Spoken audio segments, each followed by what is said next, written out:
killing my mom and my sister.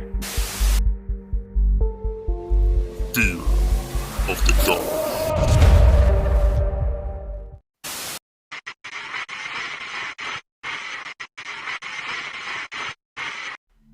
Every couple that's been married for a significant amount of time is always asked the same question.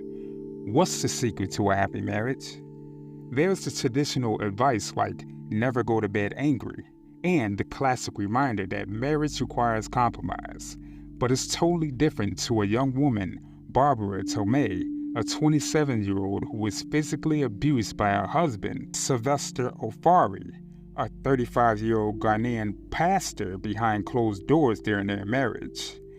Ofari and Barbara were both staying in the U.S. as a husband and wife before she decided to leave him due to his abusive behavior, and even her family persuaded her to leave Sylvester, which she did.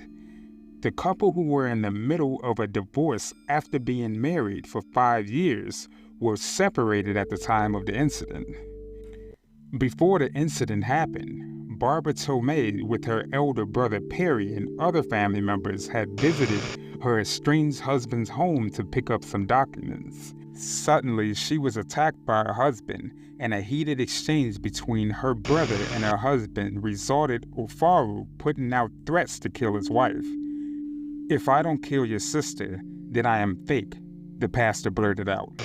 However, Sylvester Ofari tracked her, who was the head of the Floodgates of Heaven Ministries in Orlando, Florida, was captured on CCTV in an intense confrontation with his wife at the gate of her workplace, where he brutally shot her in the head 7 times that caused her death in the front entrance of the 4600 block of Garden Park Boulevard just before 9 a.m., according to the Orlando police.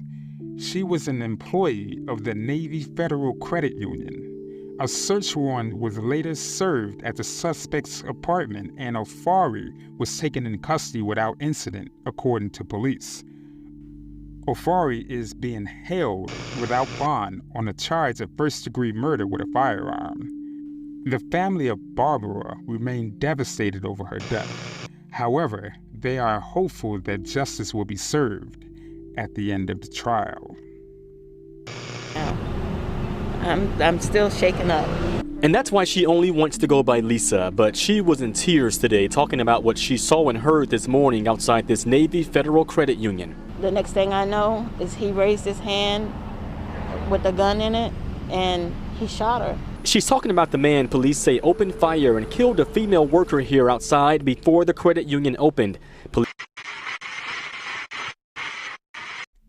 It's such a sad case that innocent children are being abused all over the world. It's important to remember that children are innocent and pure and that they need to be protected at all costs.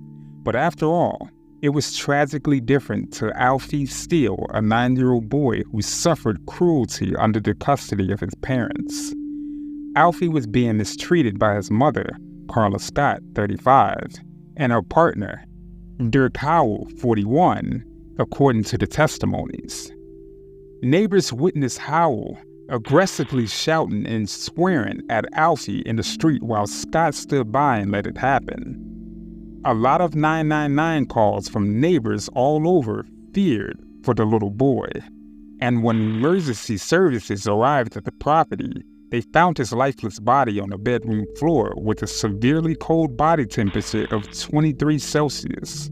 Scott was captured on police body cam lying to officers about Howell being at her home at the time Alfie was injured.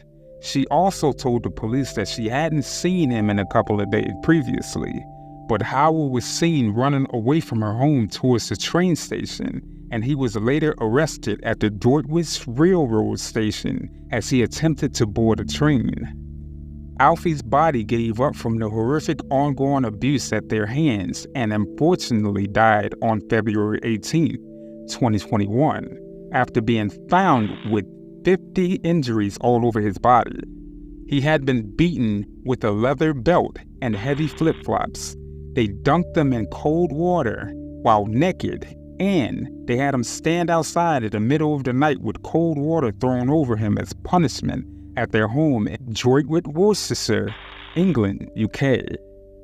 Following their arrest, the defendants were interviewed under caution when they both denied charges of murder, manslaughter, causing or allowing the death of Alfie, and child cruelty offenses towards Alfie.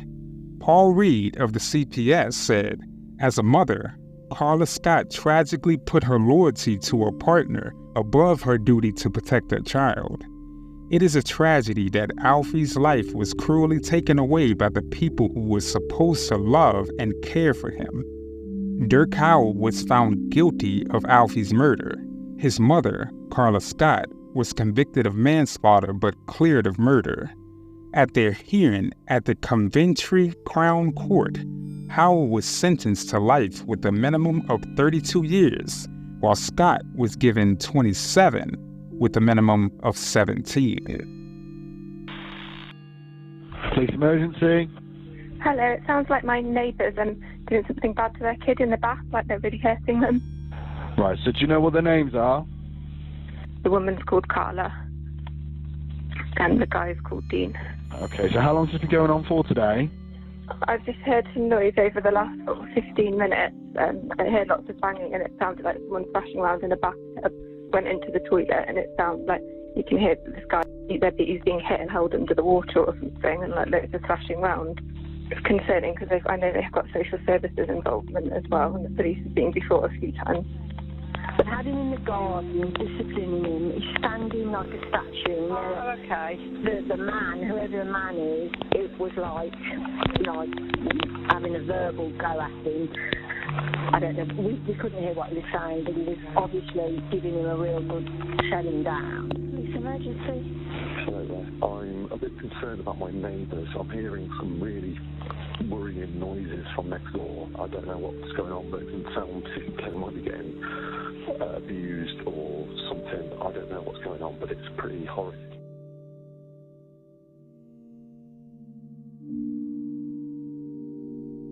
I think you've got to take it to the back if you've got some... Okay, we'll go... A man from Bosnia has shocked the nation after a series of disturbing events that unfolded on the Friday morning of August 11, 2023.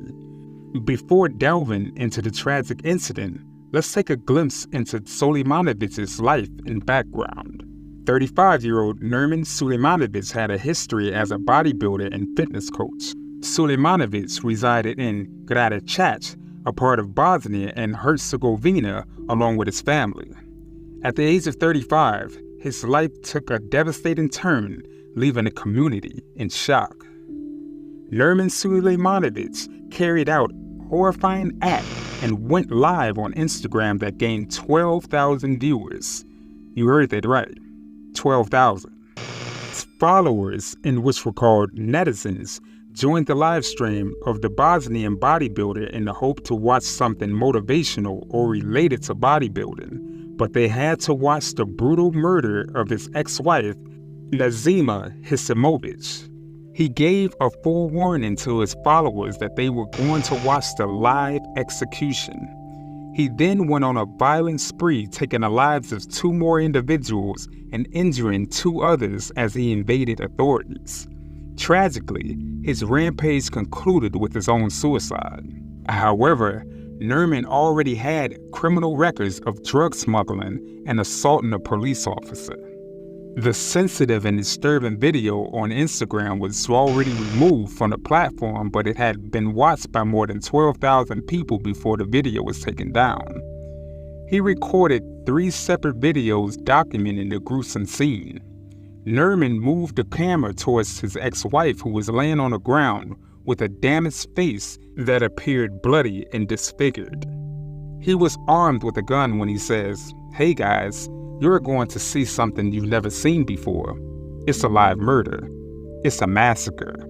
In addition, he said, "Look, when you're dealing with a whore who reports you to the police."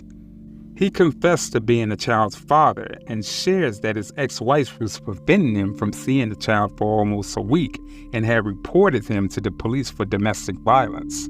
Nermin said to the camera, "Here, watch the murder live now. Nice and easy.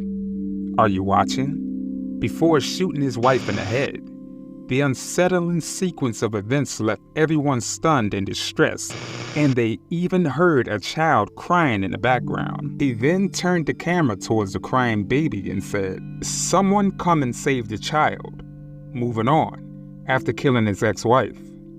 The motive behind Nerman's violent actions remain unclear, yet officials and local media have shed light on the troubled relationship between the assailant and his ex-wife. The nation is left grappling with the aftermath of this tragic series of events, prompting reflection on the complexities of modern life, social media, and the importance of addressing signs of distress and violence within relationships. Before he committed suicide, he used his gun to murder his wife and also 2 more men, father and son. Then he went on and injured 1 more man, 1 woman, and a policeman. Investigation is going on in Gradachets.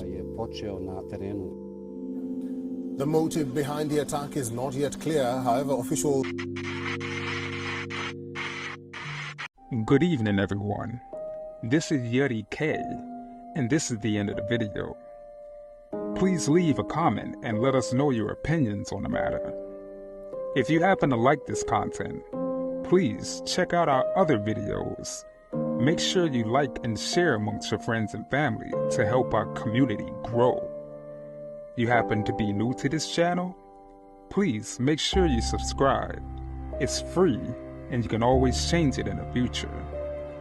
You have some terrifying story suggestions? If so, make sure that you send it to my email, fearofthedarkstories@gmail.com, and I'll feature it in a future segment. But you guys stay safe out there, and remember to always be afraid of the dark.